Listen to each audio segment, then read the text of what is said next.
হযরতে হালিমাতুস সাদিয়া বলেন, আমি শুধু বুকে তুলে নিলাম, আমার স্তনে দুধ ছিল না। মুহাম্মদ রাসূলুল্লাহকে শুধু তুলে নিতে দেরি, আমার স্তনে দুধ আল্লাহ ভর্তি করে দিয়েছেন। আমি ডান স্তন তাকে পান করালাম, বাম স্তনও তার মুখে দিলাম। নবীজি মুখ বের করে দিলেন। একবার, দুইবার, আমি তিনবার চেষ্টা করেছি। এটা সিরাত ইবনে হিশামের ভেতরে আছে। নবীজি তৃতীয়বারে বললেন, মা হালিমা। তার মানে চোখের ইশারা দিয়েও কথা বলা যায়। যদিও মুহাম্মদ রাসূলুল্লাহ মুখ দিয়ে কথা বলেন না, ওই সময় তিনি চোখের ইশারা দিয়ে বলেছিলেন, মা হালিমা। জোর করেন কেন? ডান স্তন এটা আমার অধিকার ছিল, আমি পান করেছি। বাম স্তন এটা আমার অধিকার না। তিনি বাম স্তন মুখ থেকে বের করে দিয়ে বললেন, মা হালিমা। আপনি জোর করলেন কেন? বারবার আমি তিনবার মুখ বের করে দিলাম। আমি তো পান করেছি, আমার স্তন ডান যেটা, বামটা এটা আমি জানি। আপনার একটা সন্তান আছে আব্দুল্লাহ, ওটা আমার দুধ ভাই আব্দুল্লাহর অধিকার। পৃথিবীতে আমি ভাইয়ের হক নষ্ট করার জন্য আসি নাই, আমি এসেছি ভাইয়ের হক ফিরিয়ে দেওয়ার জন্য। কুষ্টিয়াবাসী, যেই নবী মায়ের কোলে বসে এতটুকু বয়সে ভাইয়ের হক নষ্ট করে না, ফিরিয়ে দেয়, সেই নবীর উম্মত আমরা। দিন যত যাচ্ছে, যত বড় হয়ে আমরা ভাইয়ের হক মারার জম হয়। এখানেও কত আল্লাহর ওলি বসে আছে, ভাইয়ের জমি ফাঁকি দিয়ে নিজের নামে লিখিয়ে দিয়েছে। আপনি কি কি নবীর উম্মত দাবি করলেন যে আপনাকে আমি মরে গেলে বিসমিল্লাহি ওয়া আলা মিল্লাতি রাসূলিল্লাহ বলে দিলাম আর আল্লাহ মাফ করে দিল? যে আল্লাহর নামে রসুলের দলে তুলে দিলাম। আপনি তো রসুলের দলে ছিলেন না। ভাইয়ের হক নবীজি মায়ের কোলে বসেও মারেন নাই, আর আপনি বড় হয়ে গেছেন ভাইয়ের হক মারেন। এমন মুসলমান বাংলাদেশে নেই? আমরা যেন ওইরকম না হই। নবীরা এই জন্য যেখানে থাকেন সেই জায়গায় যে বরকতময় হয়ে যায়। হযরতে ঈসা ওই দোলনা থেকে তিনি জবাব দিয়েছিলেন খ্রিস্টানদের প্রশ্নের জবাবে। বিশ্বনবীকে হযরতে হালিমা বলেন, আমি এখান থেকে বাড়িতে নিয়ে গেলাম, যত জায়গায় নিয়েছি সেখানে আল্লাহ বরকত দিয়েছে। যেই গাধা বা খচ্চরের উপরে এসেছিলাম ওটা নড়তেই পারে না, শুধু তুলতে দেরি, দেখি মুহাম্মদ রাসূলুল্লাহর বরকতে আল্লাহ গাধায় শক্তি সঞ্চার করে দিয়েছেন। বাড়িতে নিয়ে গেলাম, জীবনে কুয়াতে আমি কোনোদিন পানি পাইনি। বাড়ি যেয়ে দেখি কুয়াতে পানি উতলিয়ে পড়তেছে। খেজুর গাছগুলো একেবারে মরে গিয়েছিল, কোনোদিন খেজুর ধরে না। নবীজিকে আমার বাড়ির এরিয়ায় প্রবেশ করিয়ে দেখি খেজুর পাকা পাকা টস টস করছে। যে বকরিতে জীবনে দুধ দেয় না, আমারে নবীজিকে আমার বাড়ির এরিয়ায় শুধু প্রবেশ করালাম, দেখি ওই জায়গাতে বকরিগুলো সব দুধে পরিপূর্ণ স্তন। স্বামী আমার বহন করে নিয়ে এসেছে 2 বালতি দুধ। জিজ্ঞাসা করলাম, কোথায় পেলে? বলে, হালিমা কাকে নিয়ে এসেছো? বাড়িতে শুধু প্রবেশ করাতে দেরি, বরকত আসতে দেরি হয়নি।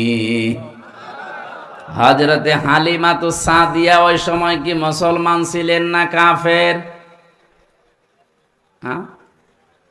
কাফের। কারণ নবীজি তো এখনো নবুয়তি পাননি, ছোট মানুষ। বলেন তো, একজন কাফের মহিলা যদি মুহাম্মদ রাসূলুল্লাহকে কোলে নেওয়া থেকে শুরু করে বাড়ি নেওয়া পর্যন্ত, এমনকি হযরতে হালিমা বলেন যে 6টা বছর আমার বাড়িতে মুহাম্মদ সাল্লাল্লাহু আলাইহি সাল্লাম ছিল, অভাব কারে কয় জীবনে চোখে দেখিনি।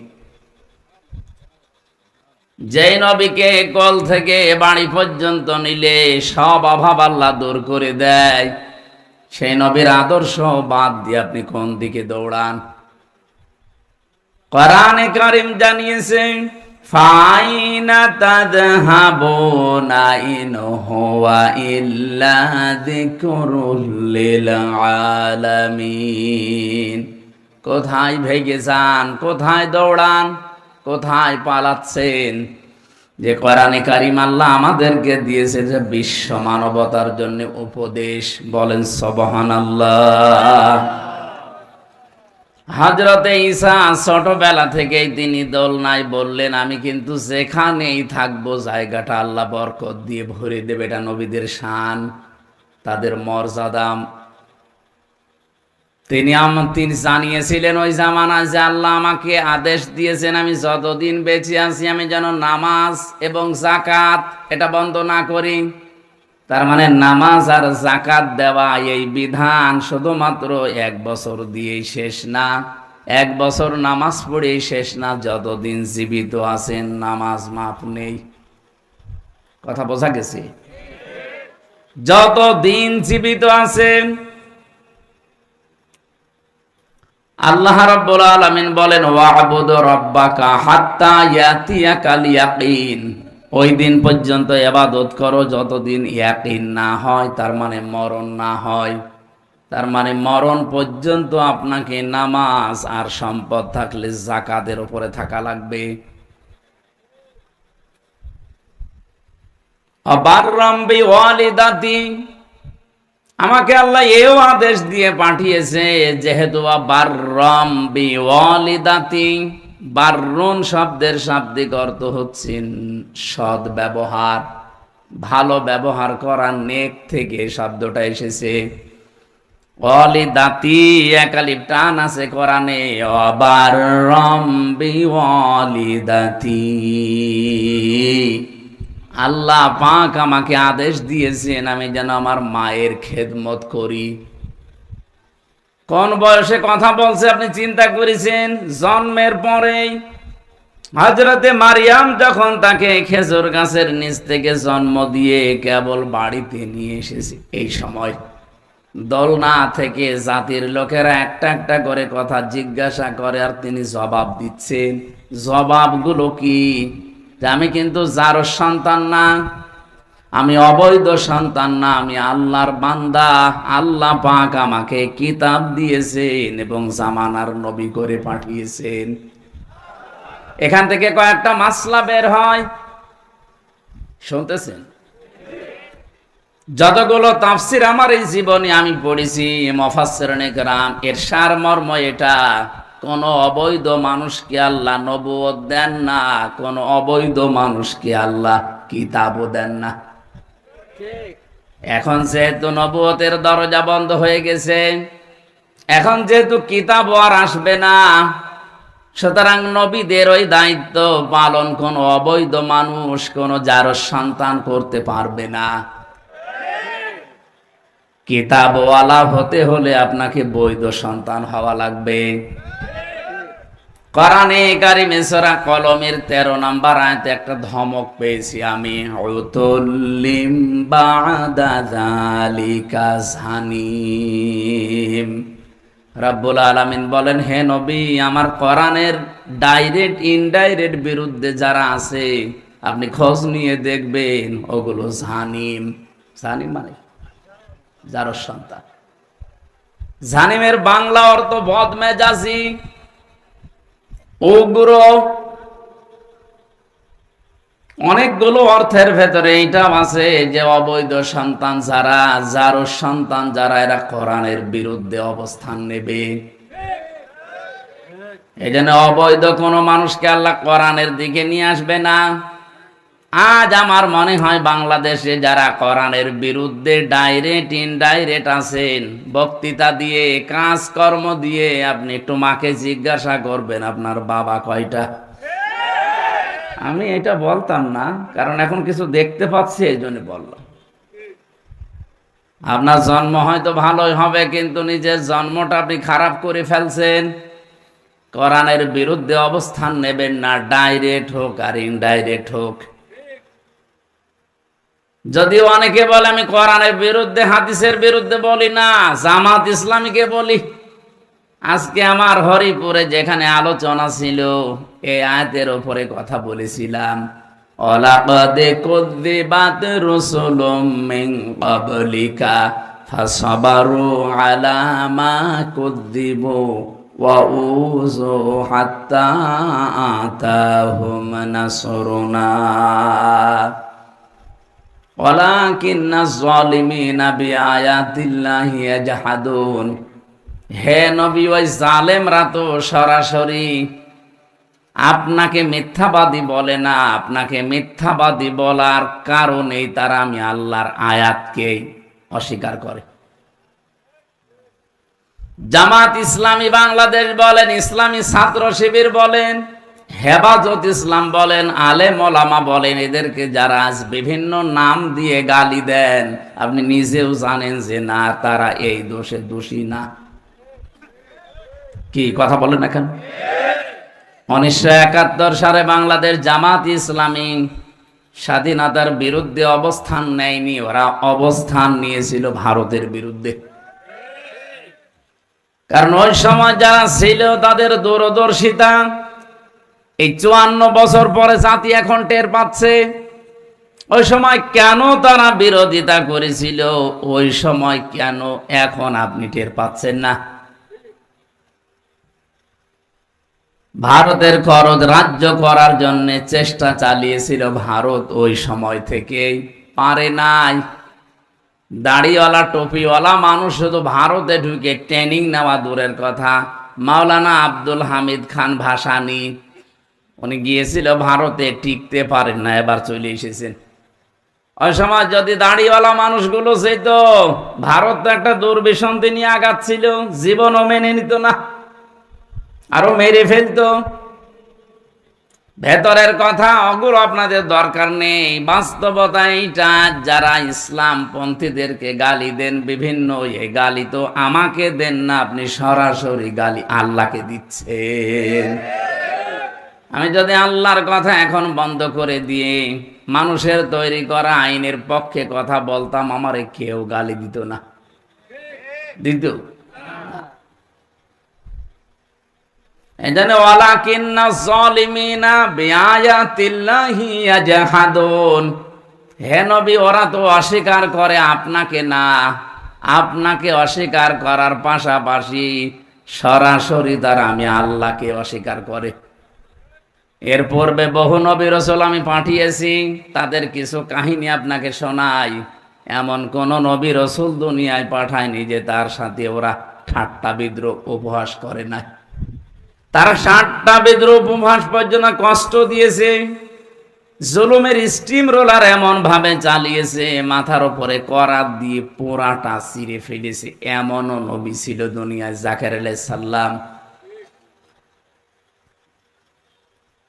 তারা সবর করেছে, ফাসাবারু। হে নবী, আপনাকে আমি বলছি, হাত্তা ইযা আতাহুম নাসরুনা, আপনি ধৈর্য ধারণ করে কাজ চালান যতক্ষণ আল্লাহর সাহায্য না আসে। এমন অবস্থায় নবীজি চলে গিয়েছিলেন, শেষ পর্যন্ত বলতে বাধ্য হয়েছিলেন, মাথা নাসরুল্লাহ, আল্লাহ তোমার সাহায্য আর কত দেরি। আগস্টের 5 তারিখের বিকাল 3টা পর্যন্ত মানুষ একথা 1000 বার বলেছে। এই কথা বলে দেখেন। 6 রাস্তার মোড়ে দাঁড়িয়ে আমি নিজেও বলেছিলাম, মাতা নাসরুল্লাহ, আল্লাহ আর কত দেরি। 14 জন অলরেডি আমার সামনে মরে গেছে, কত দেরি আর তোমার সাহায্য। 3টার পরে শুনলাম যে সুসংবাদ আল্লাহ দিয়েছেন, আলা ইন্না নাসরাল্লাহি করিব, জেনে রাখো আল্লাহর সাহায্য অতি নিকটে। সুবহানাল্লাহ বলতে পারেন? আল্লাহ যে সাহায্য পাঠিয়েছিলেন, নাকি ওয়াজ করা লাগবে? আমরা নিজেরা দেখেছি। নাই তো জালেমদের মনে এত ভীতি সৃষ্টি করে দিল কে? 2732 জন মানুষ শুধু না, তামাম বাংলাদেশের সব মানুষ মরে গেলেও হাসিনা জালেমের কিছুই হইতো না। ওর মন যে পাথর দিয়ে তৈরি। কালকে আমার মনে হয় মাগরিবের পরে আলোচনা আছে কুষ্টিয়ায়, ওখানে এই আয়াতটা আছে, সুম্মা কাসাত কুলুবুকুম মিন বাদি যালিকা ফাহিয়া কাল হিজারা, কিছু কিছু মানুষ এমন শক্ত, পাথরের চাইতেও শক্ত, পাথরও কত কান্নাকাটি করে, ওর চোখে তাও পানি আসে না। কিন্তু একদিন জীবনে আমার মনে হয় ও কেঁদেছে, যেদিন চলে যাবে ওই দিন। বলছে আমার কি অপরাধ, ও যে কি অপরাধ বলে জানেই না। একজন একটা ভিডিও বানিয়েছে দেখলাম, ও বলছে যে আপনার অপরাধ কি, মানে আপনার জন্যই প্রথম বিশ্বযুদ্ধ হয়েছে, তোর অপরাধ হচ্ছে তোর জন্যই দ্বিতীয় বিশ্বযুদ্ধ হয়েছে, তোর অপরাধ তোর জন্য লাইলে মজনুর মিলন হয়নি। ও অপরাধ খুঁজে পায় না, ওর অপরাধের কোনো শেষ আসে? ওর মাথা থেকে পা পর্যন্ত পোড়াটাই তো অপরাধ। 2732 জন না, 2 লাখের উপরে মানুষ মরে গেলেও ও কিছুই হইতো না, ম্যানেজ করে ফেলতো। কিন্তু এদের অন্তরের ভেতরে ভীতি সৃষ্টি করে দিয়েছে কে? আল্লাহ বলেন আমি জালেমদের অন্তরে ভীতি তৈরি করে দেই। এমন পালানো পালিয়েছে, পৃথিবীর ইতিহাস পাল্টিয়ে ফেলেছে। আমার মনে হয় দুনিয়া যেদিন তৈরি হয়েছে ওই দিন থেকে এই 24 সালের 5 আগস্ট পর্যন্ত একবারে কোন দেশের এমপি মন্ত্রী একেবারে নেতা খেতা যা আছে সব পালিয়ে যায়, আমি আজও পাইনি, এবার পেলাম। 510 বছর আগে একটা ঘটনা শুনেছিলাম, কলকাতা থেকে পালিয়েছিল লক্ষণ সেন, কিন্তু সবাইকে নিয়ে না, সে একা একা। আরে এমন পালানো পালিয়েছে, রান্ডা বাচ্চা কিচ্ছু নেই। বাইরের দেশগুলোতে যখন মাঝে মাঝে যায় দেখি, আমি তা আগে যে হোটেলে উঠি, যারাই নিয়ে যায় অন্যান্য দেশে আগে হোটেলে তুলে দেয়।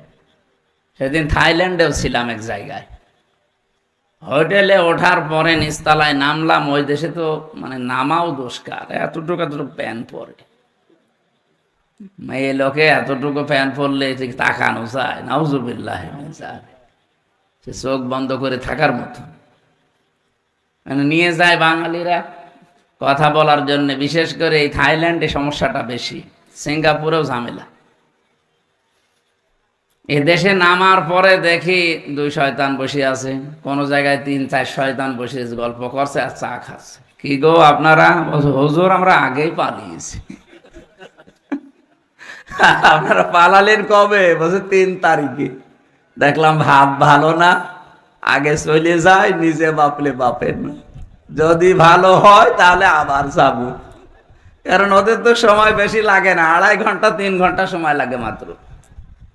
ঢাকায় যেতে কুষ্টিয়া থেকে লাগে 6.5 ঘন্টা 7 ঘন্টা। আমরা এখান থেকে ঢাকা যাবো যা, ওরা ওই থাইল্যান্ড থেকে সিঙ্গাপুর থেকে চলে আসবে বাংলাদেশে তার আগে। তো চিন্তা করেছিল যে যাই 3 তারিখে রাত্রে ফ্লাইটে চলে যাচ্ছি, যদি দেখি যে আবার অবস্থা ভালো চলে আসবো, আর যদি খারাপ দেখি তা আর আসার দরকার নেই, কারণ যা করিয়ে নিয়েছে ওরা, ও মরণ পর্যন্ত ওদের চলে যাবে। আমি যে কথাটা এখানে তুলেছিলাম, এতটুকু মানুষ দোলনা থেকে কথা বলা আরম্ভ করছিল, এতটুকু মানুষের কি কথা বলা সাজে? বা পৃথিবীর ইতিহাসে এই 2-3 জনের নাম পেয়েছি আমি। হযরত ইউসুফ আলাইহিস সালামের চরিত্রের গ্যারান্টি দেওয়ার সময় একটা বাচ্চা কথা বলেছিল মায়ের কোলে, আর জোরাইস নামে এক আল্লাহর ওলির চরিত্রের সার্টিফিকেট দেওয়ার সময় বাচ্চা কথা বলেছিল মায়ের কোলে। আর এই যে হযরত ঈসা, পৃথিবীতে আজ পর্যন্ত এই 3 জন কথা বলেছে মায়ের কোলে, তাছাড়া কেউ আজও কথা বলে নাই। আমি কি দিয়ে কথা তুলেছিলাম? অরত্তিল দিয়ে। যে আপনি যদি তেলাওয়াত করতে চান কোরআন শরীফ, 1 নম্বরে আপনাকে শুদ্ধ করে পড়া লাগবে, 2 নম্বরে এটা বুঝতে হবে, 3 নম্বরে শুধু বুঝলেই হবে না, যতটুকু বোঝেন অতটুকু মানতে হবে। বলেন তো আমরা কোরআন যে যতটুকু বুঝি অতটুকু বাংলাদেশে মানার পরিবেশ এখনো হয়েছে? তাহলে রত্তিল কি হচ্ছে? না, হচ্ছে না। খুব কঠিন কথা না? আপনি রত্তিল এখনো পর্যন্ত শেষ করতে পারেননি। এখনো হাদিসের তো 8-9টা শব্দ আছে। ইকালু লি সাহিবিল কোরআন ইকরা ওয়ারতাকি, এরপরে কি? অরত্তিল। অর্তাকি মানে উঠতে থাকো। তুমি পড়ো কোরআন শরীফ আর উঠতে থাকো। কিভাবে পড়বা? রত্তিল সহ পড়ো। কোরআনে 3টা শব্দ আছে কোরআন পড়ার ব্যাপারে, করা, রতালা, তালাওয়া। 3টা শব্দের অর্থ আবিধানিক, পারিভাষিক, এই 4টা বিষয় পাবেন। 1 নাম্বার, আপনাকে পড়লেই অরত্তিলিল কোরআনা তারতিলা, শুদ্ধ করে পড়া লাগবে। 2 নাম্বারে আপনাকে বুঝতে হবে। 3 নাম্বারে যতটুকু বুঝলেন অতটুকু মানতে হবে। 4 নাম্বারে যারা মানে না ওদের মানার ব্যবস্থা করে দেওয়া লাগবে। এই কোরআনের ওই রত্তিলের ব্যাখ্যা করতে গিয়ে আজ আমরা এই লাইনে এসেছি যে আমি নিজে শুধু পড়বো শুদ্ধ করে, নিজে মানবো, নিজে শুধু বসবো না। মানুষ তো মানতে পারে না, তাদের মানার ব্যবস্থা করা লাগবে না? এটা কি ফেরেশতারা করবে? এই কারণে এখন এই রক্ত পিচ্ছিল পথে আমাদের আসা, না তো কোন ঝামেলার কারণে আমরা এই পথে আসবো? বলেন, আপনি আমার দিকে তাকিয়ে বলেন। অনেকে তো এখন খারাপ বলেছে, হ্যাঁ উনি তো ওয়াজ করে খেতেও ভালো ছিল, এই ঝামেলা আসলো কেন? কেন আসলাম? এই রত্তিলের কারণে। কারণ আমার বাবার যা আছে, আমার যা আছে, আল্লাহর কসম, আমি সেই প্রতিষ্ঠানে চাকরি করতাম আকিস গ্রুপে, আমার কিচ্ছু করা লাগতো না। একেবারে মরণ পর্যন্ত আমার যদি আল্লাহ 200 বছরও হায়াত দিত, কিচ্ছু করা লাগতো না। খালি টাকা তুলতাম, খেতাম আর পায়খানা করতাম। কিন্তু এই রত্তিল নিয়ে আমি তো ধরা পড়তাম মরণের পরে। আল্লাহ চাই বলতো পড়ো আর উপরে ওঠো, কিন্তু তার তিলের সাথে পড়ো, আমি ধরা পড়ে যেতাম। কারণ আমি কোরআন বুঝি, শুদ্ধ করে পড়ি। আমি নিজে যতটুকু পারিবারিক জীবনে, ব্যক্তিগত জীবনে মানি। খালি আমার জীবন কি ব্যক্তিগত জীবন আর পারিবারিক জীবনই শেষ? আর জীবন নেই আমার? আমার অর্থনৈতিক জীবন নেই? বলেন, আমি যত বড় আল্লাহর ওলি দাবি করি বাংলাদেশে, আমার মাথায় যে টুপি, এর ভেতরে সুদ। যত বড় জুব্বা গায়ে দিয়েছি, এর ভেতরে সুদ।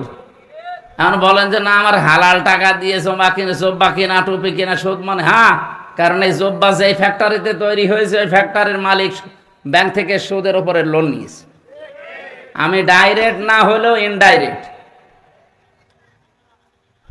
তো এটা বন্ধ করার জন্য কি শুধু মোনাজাত করে শেষ করে দিলে হবে? এটা পরিবর্তনের জন্য চেষ্টা করা লাগবে না? এই জন্যই চেষ্টা এসেছি, দেখি পরিবর্তন করা যায় কিনা। আমি অরত্তিল, এইটা কিয়ামতের দিন যেন আমি নিজে ধরা খেয়ে না যাই, এই কারণেই কিন্তু এ পথে আসা। এ পথ খুব কঠিন, 24 ঘন্টা আতঙ্কের উপরে থাকা লাগে। তারপরও আমরা আছি, কিন্তু কিয়ামতের দিন আল্লাহ যেন আমারে ধরা না খাওয়ান। আর আমার মনে হয় একামতের দিনের দায়িত্ব যারা মন থেকে পালন করে, এ রাস্তায় আসে, তারা এই মন নিয়ে আসে যে আমরা আখেরাতে অন্তত বাঁচতে চাই। কথা বলেন। এই জন্য চাই এই বাংলাদেশে শুধুমাত্র 100 জনের 15 জন মানতে পারতো কোরআন শরীফ, তাও পুরা জীবনে না, হয়তো ব্যক্তিগত জীবনে, পারিবারিক জীবনে। জীবন এখনো 7টা আছে। এরপরে আছে সামাজিক জীবন, এরপরে আছে রাজনৈতিক জীবন, এরপরে অর্থনৈতিক জীবন, সাংস্কৃতিক জীবন, ধর্মীয় জীবন, রাষ্ট্রীয় জীবন, আন্তর্জাতিক জীবন। এই জীবনগুলো কি আপনি আন্দাজে মন মতো চালাবেন? খালি 2টা জীবন পার করলেন, ব্যক্তিগত জীবন আর পারিবারিক জীবন, আর বাকি 7টা জীবন কে পার করবে? ওগুলো পার করতে হলে কোরআন বাদ দিয়ে পার করলে আপনি জাহান্নামী। বলেন বলেন। আমাইয়াবতাগি গায়রাল ইসলাম দীনান ফালা ইউকবালা মিন। ইসলাম বাদ দিয়ে যদি কেউ অর্থনীতি পালন করে, ও জাহান্নামী, ওটা কবুল হবে না। ইসলাম বাদ দিয়ে কেউ যদি রাজনীতি করে, ও জাহান্নামী, ওটা কবুল হবে না। এইগুলো যদি আপনি ভালোভাবে বোঝেন, তখন তো আপনার রাগ করার কথা না। এরপরও আপনি রাগ করেন কোন কারণে? কোরআনের বিধান প্রতিষ্ঠার কথা বললে, দিন কায়েমের কথা বললে সবচাইতে বেশি মন খারাপ হবে, রাগ হবে, মারতে আসবে মুশরিকরা। সূরা শুরার 13 নম্বর আয়াতের মাঝের অংশে আছে, কাবুরা আলাল মুশরিকিনা মা তাদউহুম ইলাই। হে নবী, আপনি দিন কায়েমের কথা বলছেন, এইটা শুনলে সবচাইতে বেশি, কাবুরা মানে কি? মন খারাপ করা। কাবুরা মানে রাগ করা। সবচাইতে বেশি বিরক্ত হবে তারা যারা মুশরিক। তো বাংলাদেশে যারা আজ কোরআনের রাজ কায়েম হোক এ কথা বললে রাজনীতি বলে উড়িয়ে দেন, ধর্ম ব্যবসা বলেন, আপনি কি মুশরিক?